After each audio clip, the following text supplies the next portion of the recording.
This is my house. You live by my rules. You do what I say. You're not my father. Before we begin, don't forget to subscribe and hit the bell so you don't miss this powerful story. Let's dive in. The kitchen light buzzed overhead, flickering every few seconds like it couldn't decide whether to stay alive or give up. The smell of overcooked meatloaf lingered in the air, mixed with the sharp tang of cleaning chemicals. Micah sat at the table, back straight, jaw clenched. Across from him, Brian, the man his mother called husband, carved his food with mechanical precision. Every scrape of the knife against the plate made Micah flinch, though he tried not to show it. How many times I gotta tell you to take the damn trash out before I get home? Brian's voice was deep, tired, and always a little angry. Micah didn't answer. Brian set down his fork. You hear me? I forgot, Micah muttered. I forgot ain't good enough. Brian leaned back in his chair, arms crossed. His muscles stretched the sleeves of his gray t-shirt. You live under my roof. You eat my food. You sleep in a room I paid for. You want to act like a grown man, but you can't remember to take out trash? Micah's mother, Rachel, sat between them, silent, staring down at her plate. He said he forgot. Brian, she said softly, not looking up. Brian turned his glare on her. You making excuses now? Rachel didn't respond. Micah pushed his food around with a fork he hadn't touched. Brian shook his head. Ungrateful. Later that night, Micah lay on his bed, staring at the cracked ceiling. The small bedroom smelled like dust and laundry detergent. Posters of basketball players lined the walls, but they didn't feel like they belonged to him anymore. He could hear them arguing in the next room. He's a teenager, Brian. You can't keep talking to him like that. You baby him, Rachel. That's why he's soft.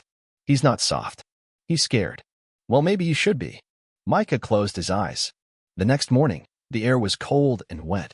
Rain tapped against the windows as he pulled on a hoodie and grabbed his backpack. He moved quietly through the kitchen. Brian was already gone, the only relief of the day. Rachel was at the sink, pouring coffee into a cracked mug. You got lunch money? She asked, not turning around. I'm good. She hesitated. Micah, about last night. He didn't wait. I know. He's stressed. I forgot the trash. It's my fault. Her shoulders sagged. She turned, eyes tired and puffy. That's not what I was gonna say. He kissed her cheek quickly and left before she could finish. At school, things weren't much better. Micah wasn't popular, but he wasn't invisible either. He kept his head up most of the time, earbuds in, hoping people would take the hint. Some days it worked. Today, it didn't. Yo, Micah, a voice called behind him as he walked into the cafeteria. It was Greg, tall, white, the kind of kid teachers gave second chances to. You coming to practice today? I got stuff to do. Again. Greg frowned. Man, you've been skipping out for like 2 weeks. Micah shrugged. I'm just tired. Greg rolled his eyes. You better not lose your spot. Coach ain't gonna wait forever. Micah didn't answer. He found an empty table in the back and sat alone. That evening, when Brian got home, the air changed. Micah was on the couch doing homework when the door slammed. Rachel greeted Brian with a smile he didn't return. He dropped his keys loudly on the counter, kicked off his boots. Micah didn't move. Brian walked over, standing above him. You cleaned the garage like I asked? Micah shook his head. I had homework. You had time. What did I tell you about doing what I asked the first time? Micah stood up, trying not to shake. You ask like you're giving orders. Brian's eyes narrowed. I give orders because I pay the bills. You're not my dad, Micah said suddenly. The room went still. Brian stepped closer. What did you just say? Micah's voice wavered, but he didn't look away. I said you're not my dad. Brian's fist clenched. His jaw tightened. Rachel stepped between them. Brian, stop. Please. Brian pointed at Micah. You ever say that again, I swear to God Or what? Micah asked, voice louder than he intended. Brian lunged forward, but Rachel pushed him back. Stop. He's just a kid. Brian stormed out of the house, slamming the door so hard the walls shook. Micah stood in the living room, chest heaving, eyes burning. Rachel didn't say anything. She just stared at him like she didn't recognize him anymore. That night, Micah packed a bag. He didn't know where he'd go, but he knew he couldn't stay. The street was quiet, soaked in leftover rain. A few porch lights flickered on, casting orange glows over the cracked sidewalks. Micah's hoodie was pulled up tight over his head, his backpack slung across one shoulder, the zipper half broken from overuse. He didn't know where he was going. Not really. Just away. Away from Brian's voice. away from the weight in his chest, away from a house that never felt like home. His phone buzzed, one text. Mom, where are you? Please come back. I'll talk to him. I promise. He read it twice, thumb hovering over the reply. Then he turned the phone off. He walked for almost an hour, past gas stations with flickering signs, past liquor stores and shut-down diners, past people who didn't look twice. Eventually, he reached a small park near his old elementary school, the one he barely remembered. He found a bench under a tree and dropped onto it, water soaking through his jeans. His stomach growled. He had $17 in his pocket. A pair of kids passed on scooters. A man walked a dog. A woman sat in her car at the curb, staring into her phone with the same tired look Micah had seen in his mother's eyes for years. He closed his own eyes and leaned back, trying to imagine somewhere else. Anywhere but here. He fell asleep for a little while. Woke up shivering. His neck ached. His legs were stiff. The street was emptier now. The wind had picked up, carrying that late spring cold that bites through cheap sweatshirts. He pulled his backpack closer to his chest like it could keep him warm. A cop car rolled slowly past the street corner. Micah held his breath. They didn't stop. By 10 p.m., he was desperate. He remembered Jamal, a kid from school who lived in a cramped apartment with his grandma. They weren't close, but once Jamal had said, "If you ever need a spot to chill, my place ain't fancy, but it's got heat." Micah found a 24-hour store with public Wi-Fi and sat outside on the curb, turning his phone back on. It lit up instantly. 10 missed calls. 4 voicemails. A dozen texts from his mom. "Micah, please. He's sorry. Just come home. I'll sleep on the couch if you want. Please." He ignored them all and texted Jamal. "Yo, you up?" A few minutes later. "Yeah, what's up? Can I crash at yours for the night?" Long story. Another pause. "Ask my grandma. Hang tight." 5 minutes passed. "She says okay, but just for tonight. Thank you." Micah arrived at Jamal's building around 10:45. The place smelled like weed, burnt food, and bleach. The elevator didn't work, so he climbed 4 flights of sticky stairs. Jamal answered the door in socks and a hoodie, rubbing his eyes. "Damn, you look like you just survived a war." "Feels like it," Micah muttered. Inside, the apartment was warm. Crowded, but warm. Jamal's grandma was sitting in the kitchen, nodding silently, a mug of tea in her hands. She looked him up and down but didn't ask questions. "You eat?" she asked. Micah shook his head. She pointed at the microwave. "Plate in there. Heat it up. Then sleep. No nonsense." That night, Micah lay on a thin mattress next to Jamal's bed, wrapped in an old quilt that smelled like cinnamon and cigarettes. "I ever told you," Jamal whispered, "I don't even got a dad?" Micah blinked in the dark. "No." "Yeah. Dude left before I was born. Grandma raised me. Sometimes I think it's better that way. No one around to mess you up." Micah didn't answer, but his chest tightened. Jamal added, "You good to talk, or you just need sleep?" "Sleep," Micah said quietly. But sleep didn't come easy. The next morning, Micah thanked Jamal's grandma 3 times. She didn't smile, but she nodded and handed him a Tupperware of leftovers. "Don't let pride starve you," she said. He left by 7:30, before Brian or his mother could track him. At school, no one said anything. Not the teachers. Not the security guard who always eyed him too long. Not even Greg. But at lunch, Micah sat outside and finally called his mom. She picked up on the first ring. "Micah." "I'm okay," he said. "Oh my God, baby. I'm not coming back. Not yet." Silence. "I'm staying with someone. I just need time." She didn't argue. She just said, "Okay. Just tell me where you are. Please. I'm safe." "That's not what I asked." He sighed. "You'll try to bring me back. He'll still be there. I can make him leave. You always say that. I mean it this time." He didn't respond. Then he hung up. Micah spent the next 3 nights on Jamal's floor. It wasn't comfortable. The mattress sagged in the middle, and every morning his back hurt like he was twice his age, but it was quiet. Warm. Safe. That was more than he could say about home. He didn't ask for much. He barely talked. Jamal didn't press him. But on the 4th morning, Jamal's grandma knocked gently on the bedroom door. She wasn't smiling. "Micah," she said softly, "your mom's downstairs." His heart dropped. "How?" "Probably guessed," she said. "Or maybe that boy Greg talked. Either way, she's here. She wants to see you." Micah hesitated. "Did you tell her to leave?" "I told her she had 5 minutes." Then she looked him straight in the eyes. "But I ain't gonna lock the door if you want to talk."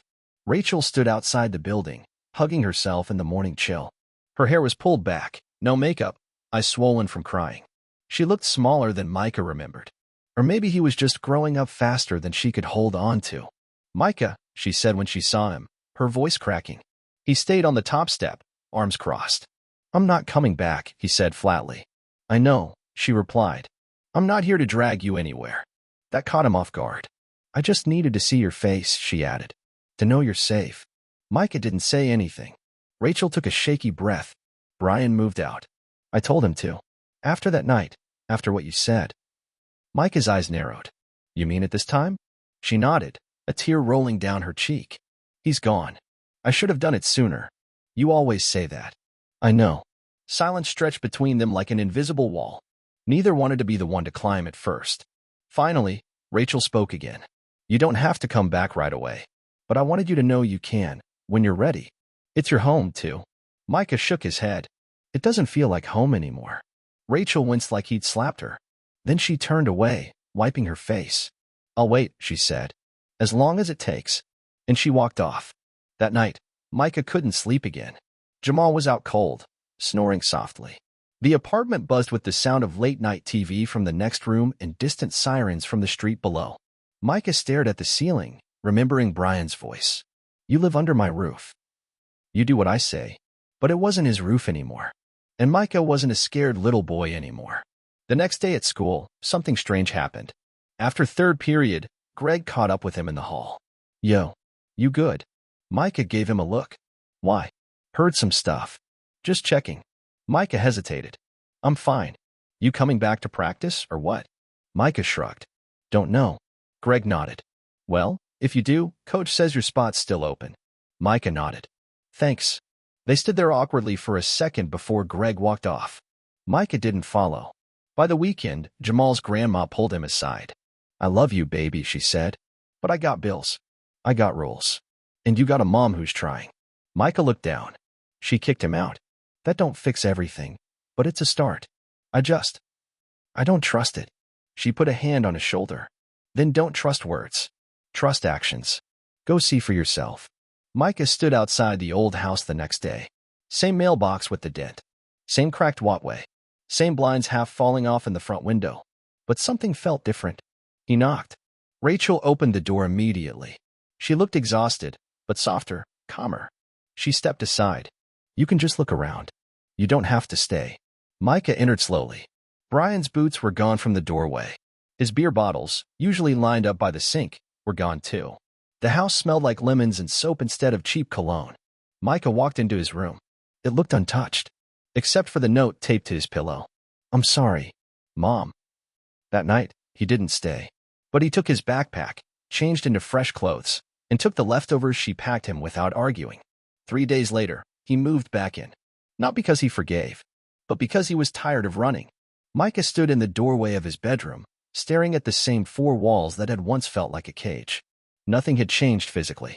Same faded posters. Same chip dresser. Same creaky bed that groaned when he sat down. But the air felt different, lighter, as if something had been exorcised, or maybe just removed. Rachel stood in the hallway, arms crossed, hesitant. "You don't have to unpack," she said. "You can just stay a few nights. No pressure." Micah nodded, not looking at her. "Do you want to talk?" she asked. "No." "Okay." She didn't press. And that, more than anything, told him maybe, just maybe, she meant it this time. Dinner was quiet. No loud chewing. No knives slamming against plates. No watching the clock, waiting for the sound of boots stomping through the front door. Rachel made pasta. It wasn't great. Too much garlic, not enough salt. But Micah ate 3 servings without complaining. "Want more?" she asked. He shook his head. "I'm good." She smiled, and something in her eyes shimmered. Maybe relief, maybe sadness, maybe both. Over the next few days, they moved around each other like strangers in a museum, careful not to touch anything too delicate. Rachel worked late shifts again, like she had before Brian. Micah kept his head down at school. Came home. Ate. Slept. Repeat. He didn't ask questions. She didn't tell stories. They were just 2 people trying not to break the new silence they'd built. Then, one Thursday, Micah found something taped to the fridge. It wasn't a chore list. It was a calendar. with a big red circle around a day 2 weeks away. Family court hearing. Final protective order. His chest tightened. He stared at it for a long time. Rachel came into the kitchen and froze when she saw him. "I was going to tell you," she said softly. Micah looked at her. "You're going to court?" She nodded. "To make sure he stays gone." His throat felt dry. "You think he'll come back?" Rachel hesitated. "People like him, they don't like to lose control." Micah looked down. "I want to go," he said. Rachel blinked. "Are you sure?" He nodded slowly. "I want to be there." That night, Micah dreamed of footsteps in the hallway, of Brian's voice, low and angry. "You think you can take my house? My woman? My rules?" Micah woke up drenched in sweat. He sat on the edge of his bed, heart pounding. Then he got up, walked to the living room, and took the bat from behind the door. He brought it back to his room and set it beside the bed, just in case. In the days leading up to the court date, Rachel became sharper. Not angry, not cold, just focused. She organized papers, made phone calls, wrote lists. Micah watched quietly. He hadn't seen her like this in a long time, not since before Brian. She was reclaiming something, maybe herself. On a quiet evening, Micah found her at the kitchen table, sorting through old documents. "Do you need help?" he asked. Rachel looked up, surprised. "You sure?" He nodded. She handed him a stack. "These are all the hospital records. I want to show the bruises." Micah's hand froze over one of the papers. His name. Age 13. Emergency room. He remembered that night. Brian said he'd tripped over the dog. There had never been a dog. Rachel looked at him, eyes wet. "I'm sorry," she whispered, "for not stopping it sooner." Micah swallowed hard. "I used to hate you for staying," he said quietly. "I hated myself too." They didn't say anything else. But the silence wasn't heavy anymore. The day of the court hearing, it rained. Of course it did. Micah wore a button-up shirt and shoes that pinched his toes. Rachel wore black slacks and a blue blouse, hair pulled tight. She looked like someone who was ready to be taken seriously. The courtroom was small, gray, cold. Micah spotted Brian across the room, sitting casually in a wrinkled shirt, arms draped over the bench like he owned the place. Their eyes met. Micah didn't flinch. The hearing lasted under 20 minutes. Rachel spoke clearly, showed her papers, described the bruises, the threats, the fear. Brian didn't say much. He rolled his eyes, snorted once. The judge barely acknowledged him. In the end, the order was granted. Permanent. Final. Brian wasn't allowed within 300 feet of the house, the school, or either of them. Micah let out a breath he didn't realize he'd been holding. When they left the courtroom, Rachel held the door open for him. Micah stepped outside and looked up at the gray sky. Still raining, but he didn't feel cold anymore. After court, life didn't magically get better. It just settled. The house felt safer, but silence still lived in the corners. Micah returned to a routine. Wake up. School. Homework. Dinner. Sleep. Repeat. Rachel worked more hours to make ends meet. The bills didn't stop just because Brian was gone. If anything, they grew louder. Unpaid balances, missing payments, a warning notice on the door one afternoon. Micah saw it before she did. He pulled it down, folded it into his backpack. He didn't say anything. Neither did she. At school, things were quieter too. No fights. No warnings. Teachers stopped side-eyeing him like he might explode. A counselor called him in once, asked gentle questions with soft eyes. "Are you safe at home now, Micah?" He nodded. "Are you sleeping? Eating?" He shrugged. She didn't press. "I'm here if you need anything," she said. "Even just to talk." He said thank you, then didn't go back. Jamal noticed first. "You walk different now," he said one day at lunch. Micah raised an eyebrow. "The hell does that mean?" "You used to walk like you were waiting to get it." Micah paused. He looked down at his food, then gave a soft laugh, not the kind you hear in comedies, but the kind that escapes when you don't know what else to do. "I guess," he said. "I guess I'm not waiting anymore." One night, Micah came home and found Rachel crying at the kitchen table. It wasn't loud. It was the kind of crying people do when they've learned how to cry without making sound, the practiced grief of someone who doesn't want to burden anyone else. She quickly wiped her eyes when he walked in. "Sorry," she whispered. "Just tired." Micah opened the fridge. Almost empty. He closed it and sat across from her. "I can get a job," he said. She looked up, startled. "You don't need to." "I want to," he said. "Weekends. After school. Doesn't matter." She looked at him for a long time.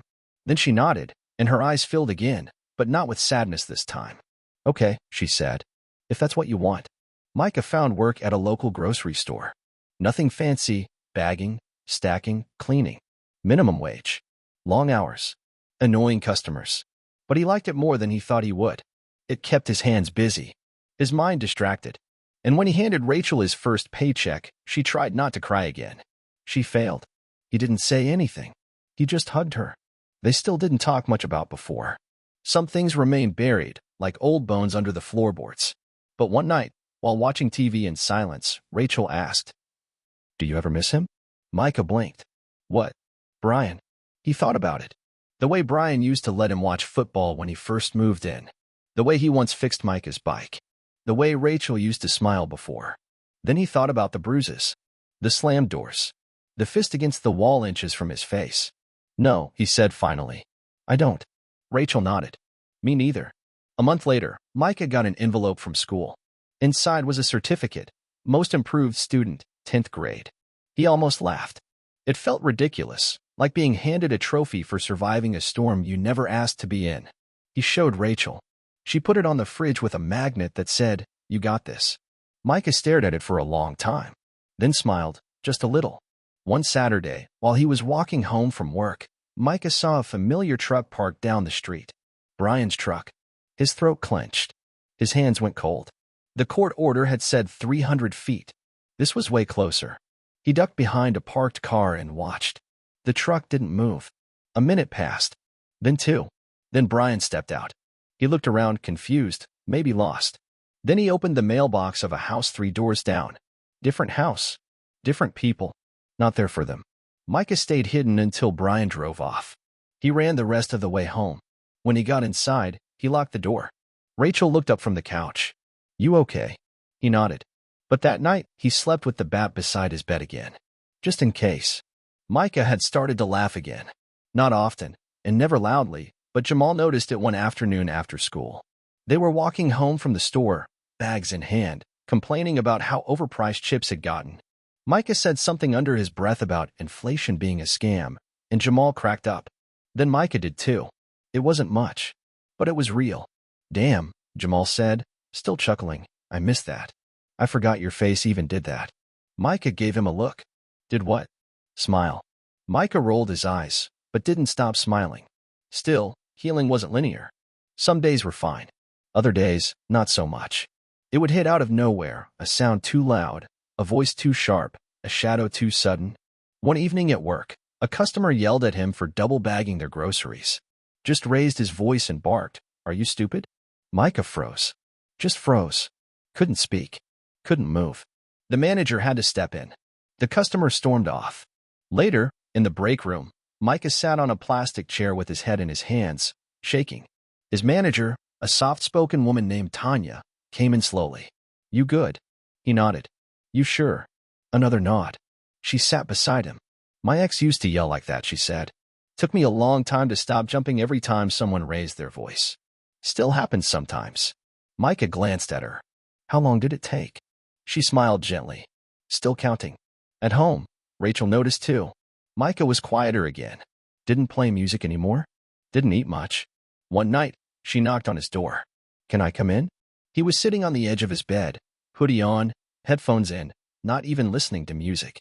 Just silence. Yeah. She sat down beside him. I saw you today, she said. In the kitchen.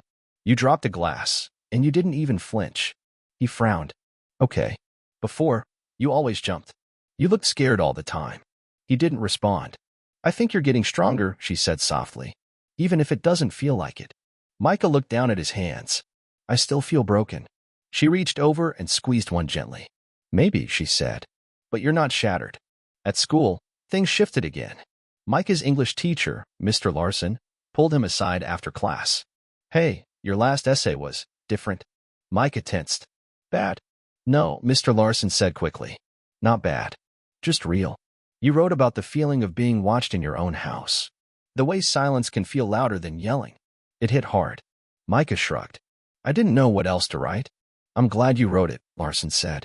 You ever think about joining the creative writing club? Micah stared at him like he'd grown another head. Seriously. Seriously, Larson said. You've got a voice, kid.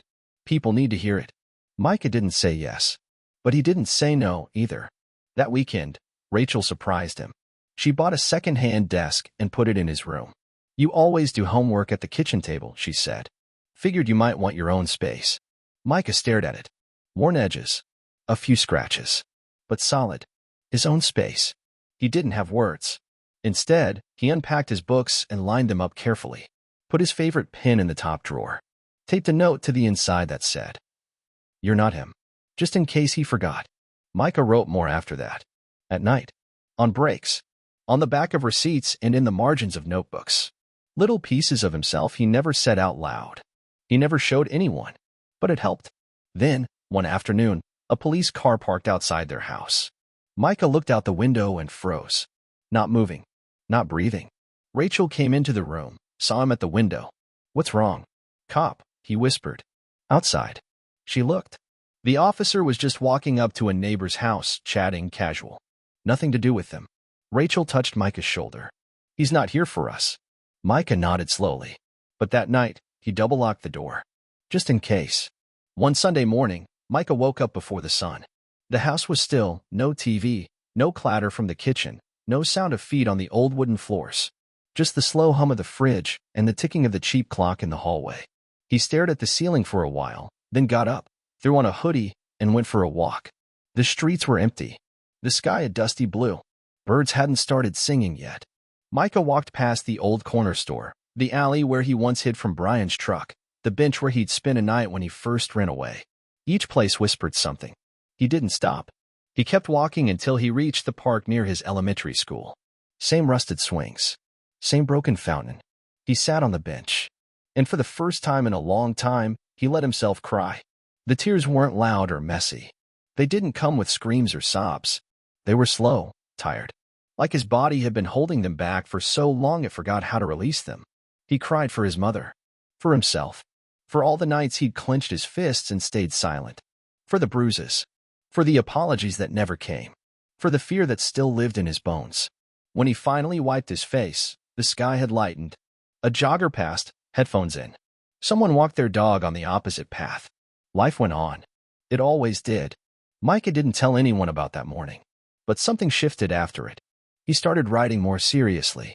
Filled a notebook with short stories, poems, memories disguised as metaphors. He never titled them. He didn't need to. His English teacher noticed. "You've got something raw, Micah," Mr. Larson said one afternoon. "You don't hide. That's rare." Micah shrugged. "I don't really know what I'm doing."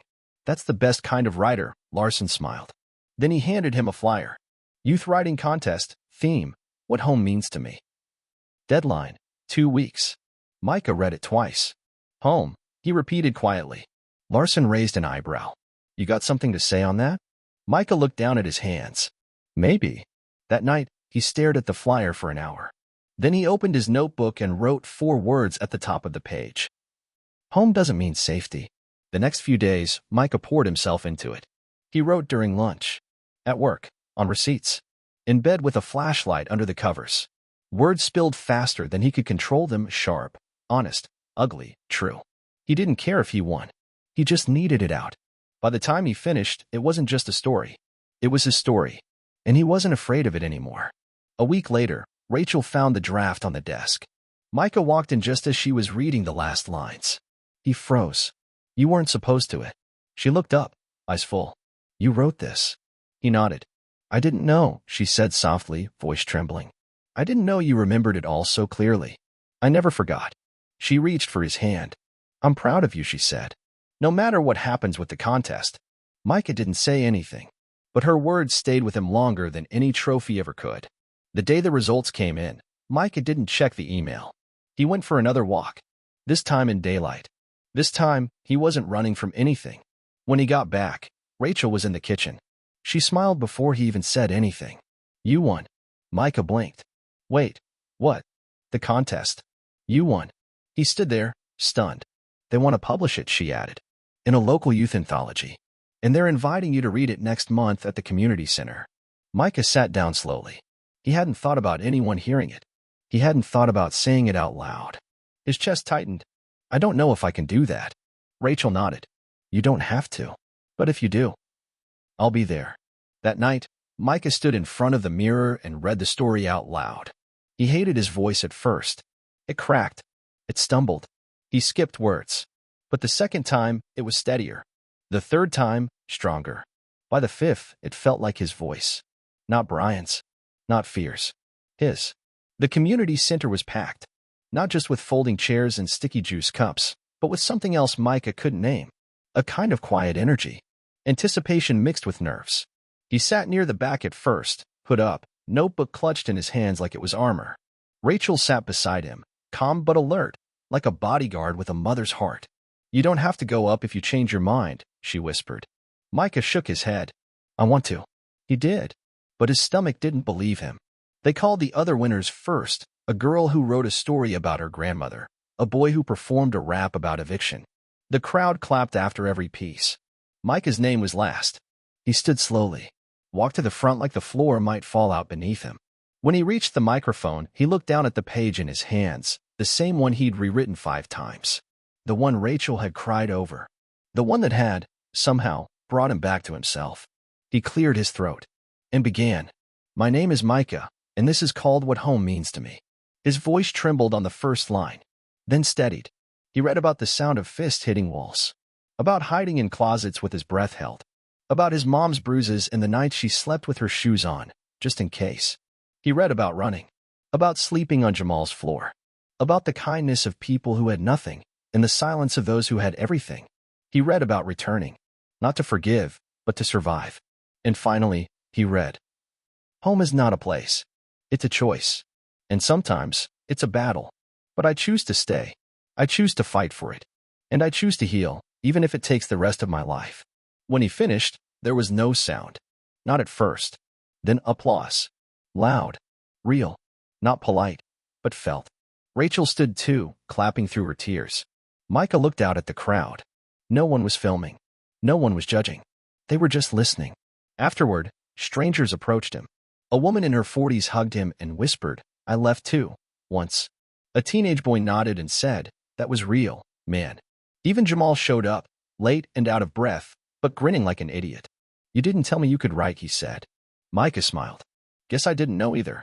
That night, Micah placed the printed copy of his story on the fridge, right under the certificate from school. Rachel took a picture of it, then of him. He let her. The days that followed were softer. Not perfect, but softer. Micah still flinched when voices got loud. He still checked behind him when walking home. But he didn't lock his door anymore. And sometimes, when the air felt right, he opened the window and let the wind come in. One evening, as he was packing his bag for work, Rachel poked her head into his room. "Got a sec?" "Sure." She sat on the edge of his bed. "I talked to a counselor at work today. She said there's a support group for teens who've gone through stuff." Micah looked at her, cautious. "I'm not saying you have to," she added. "But maybe it's time." He nodded slowly. "Maybe. Then, would you go with me? Just the first time?" Rachel smiled. "Of course." 2 weeks later, Micah stood in a circle with 6 other kids. A girl who used to live in a shelter. A boy whose father was in prison. Another whose mom never came home. He didn't say much that first day, but he listened. And when someone said, "I used to think I was the only one," Micah nodded. Not because he knew what they meant, but because now, finally, they knew what he meant too. Part 9, 1000. Part 9, Faces in the Mirror. The support group met every Wednesday evening in a small, nondescript room at the community center. Micah was late the first time. He almost didn't go. But Rachel's quiet encouragement, "One night won't change anything, but it might help," pushed him out the door. He walked in, heart pounding, and took a seat in the circle. The faces were different, but the stories familiar. A girl named Aaliyah talked about her father leaving and never coming back. A boy named Marcus shared how his mother struggled with addiction. They all listened when he talked about the nights hiding from Brian. The group didn't judge. They just heard. After a few weeks, Micah started opening up more. He told them about the fights, the bruises, the silence that screamed.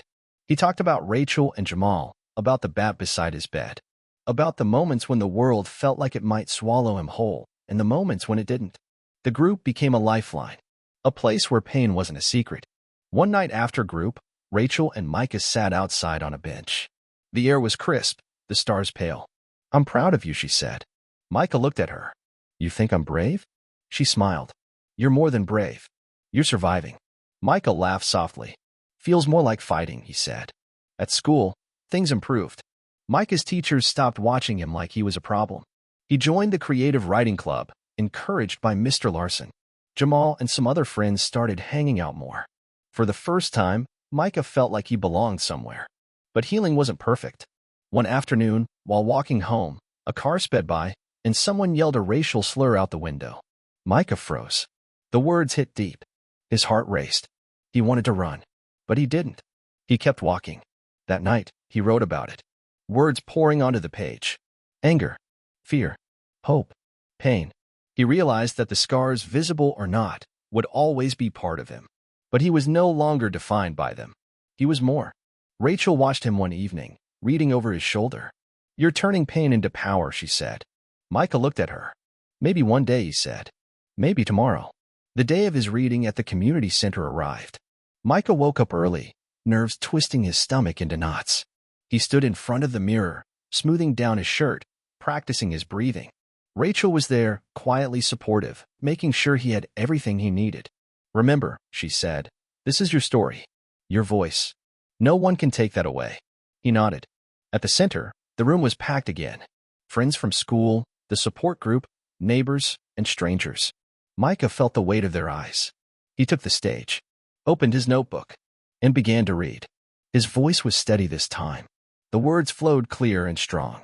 He told them about the fear, the pain, the silence, but also about the hope, the fight, the choice to heal. Each line echoed with truth.